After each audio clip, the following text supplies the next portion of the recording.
Когда тебе плохо, прислушайся к природе. Тишина мира успокаивает лучше, чем миллионы ненужных слов. Если тебе плюют в спину, значит, ты идешь впереди. Если ты ненавидишь, значит, тебя победили. Только дурак в своей жизни не меняет мнения. Счастье — это когда тебя понимают. Большое счастье — это когда тебя любят. Настоящее счастье — это когда любишь ты. Если кто-то хочет тебя сильно обидеть, значит, ему еще хуже. Забывайте обиды, никогда не забывайте доброту. Если вы самый умный человек в комнате, то вы не в той комнате, где должны находиться. Молчание — великий друг, который никогда не изменит. Человек, который совершил ошибку и не исправил ее, совершил еще одну ошибку. Это не важно, что медленно ты идешь. Главное, не останавливайся. Раньше я слушал слова людей и верил в их дела. Теперь же я слушаю слова людей и смотрю на их дела. Когда вам покажется, что цель недостижима, не изменяйте цель, изменяйте свой план действий. Выбери себе работу по душе, и тебе не придется работать ни одного дня в своей жизни. На самом деле жизнь проста, но мы настойчиво ее усложняем. В древности люди учились для того, чтобы совершенствовать себя. Нынче учатся для того, чтобы удивить других. Благородный человек предъявляет требования к себе, низкий человек предъявляет требования к другим. Я слышу и забываю, я вижу и запоминаю, я делаю и понимаю. Работай над очищением твоих мыслей. Если у тебя не будет дурных мыслей, не будет и дурных поступков. Простота – одно из лучших качеств человека. Побороть дурные привычки можно только сегодня, а не завтра.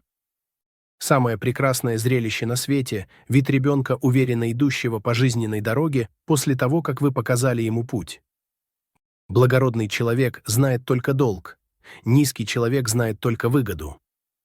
Я не огорчаюсь, если люди меня не понимают, огорчаюсь, если я не понимаю людей. Избрав цель, иди к ней всем сердцем. Посылать людей на войну необученными значит предавать их. Я не знаю, что такое рано, я знаю, что такое поздно.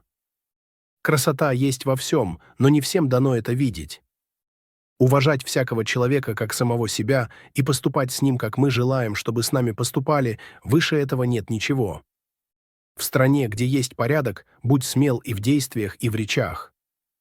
В стране, где нет порядка, будь смел в действиях, но осмотрителен в речах.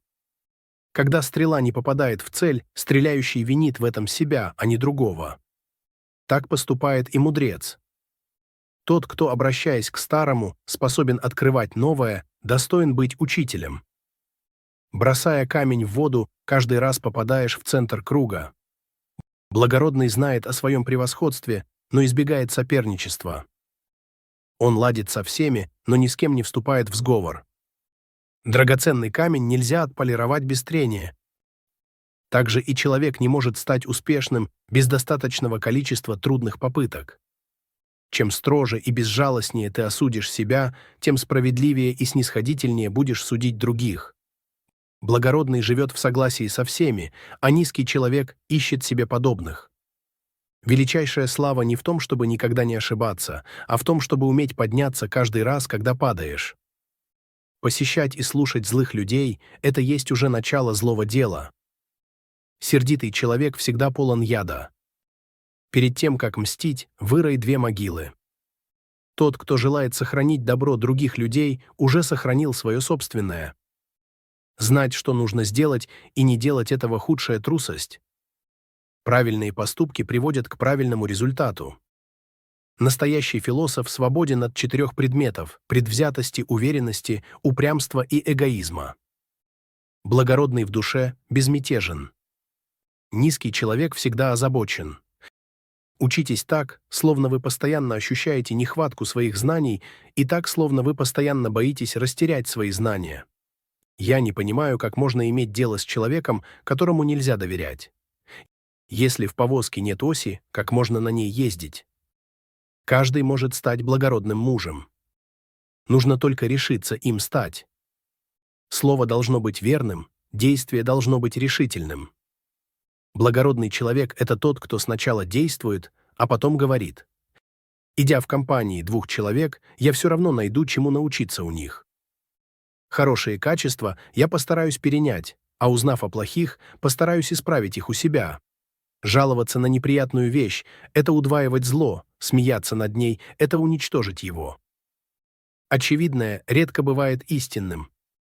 Порой мы видим многое, но не замечаем главного. Учение без размышления бесполезно, но и размышление без учения опасно. Тот, кто красиво говорит и обладает привлекательной наружностью, редко бывает истинно человечен. Трудно найти в темной комнате черную кошку, особенно если ее там нет. Боритесь со злом внутри вас, а не со злом внутри других. Легко быть богатым и не кичиться этим. Трудно быть бедным и не сетовать. Почтительный сын – это тот, кто огорчает отца и мать разве что своей болезнью. Легче зажечь одну маленькую свечу, чем проклинать темноту. Благородный стойко переносит беды, а низкий человек в беде распускается. То, к чему стремится высший человек, находится в нем самом, а то, что ищет низший, в других. Мудрый человек не делает другим того, чего он не желает, чтобы ему сделали. Забота, то есть внимание к другим, это основа хорошей жизни, основа хорошего общества. Благородный ни от кого не ожидает обмана, но когда его обманывают, он первый замечает это. Человек заболевает по многим причинам, некоторые заболевают от простуды, некоторые от усталости и горя. Мудрец стыдится своих недостатков, но не стыдится исправлять их. Быть обиженным или ограбленным – ничто, если только ты не продолжаешь вспоминать об этом. С ученым, который, стремясь к истине, в то же время стыдится плохого платья и дурной пищи, не стоит рассуждать. Того, кто не задумывается о далеких трудностях, непременно поджидают близкие неприятности. 3 вещи никогда не возвращаются обратно – время, слово, возможность. Поэтому не теряй времени, выбирай слова, не упускай возможности. Несдержанность в мелочах погубит великое дело. Благородный муж прям и тверд, но не упрям. Блажен, кто ничего не знает, он не рискует быть непонятым. Небо и земля разделены, но они делают одно дело. Тот, который передвигает горы, сначала убирает маленькие камешки. Благородные люди живут в согласии с другими людьми, но не следуют за другими людьми, низкие следуют за другими людьми, но не живут с ними в согласии. Когда государство управляется согласно с разумом, постыдны бедность и нужда, когда государство не управляется согласно с разумом, то постыдны богатство и почести. Нервно думая о будущем, люди забывают о настоящем, так что не живут ни в настоящем, ни ради будущего. Они живут так, как будто никогда не умрут, а когда умирают, понимают, что никогда и не жили. Живи так, как хочешь ты, а не как ожидают от тебя другие. Неважно, оправдаешь ты их ожидания или нет, умирать ты будешь без них. И свои победы одержишь сам. Есть 3 ошибки в общении людей. Первая – это желание говорить прежде, чем нужно. Вторая – застенчивость, не говорить, когда это нужно. Третья – говорить, не наблюдая за вашим слушателем. Если естество в человеке одолеет культуру, получится дикарь. Если культура одолеет естество, получится книжник. Только пропорциональное соединение природного и человеческого дает истинное благородство. 3 пути ведут к знанию. Путь размышления – это путь самый благородный. Путь подражания – это путь самый легкий. И путь опыта – это путь самый горький. Есть ли одно такое слово, руководствуясь которым можно было бы прожить всю жизнь? Спросили у Конфуция. Да, есть. Это снисходительность. Когда мне было 30, я начал свою жизнь, в 40 я был самонадеянным, в 50 осознал свое место в общем порядке вещей. В 60 научился не спорить, а сейчас мне 70, и я в состоянии свободно идти по жизни, не разрушая ее основ. Некто спросил, правильно ли говорят, что за зло нужно платить добром. Учитель сказал, а чем же тогда платить за добро? За зло надо платить по справедливости, а за добро – добром. Не поговорить с человеком, который достоин разговора, значит потерять человека. А говорить с человеком, который разговора недостоин, значит терять слово. Мудрый не теряет ни людей, ни слов. Я испытываю отвращение к тем, кто считает мудростью повторение чужих мыслей, кто думает, что неподчинение есть смелость, а разоблачение чужих тайн — правдивость.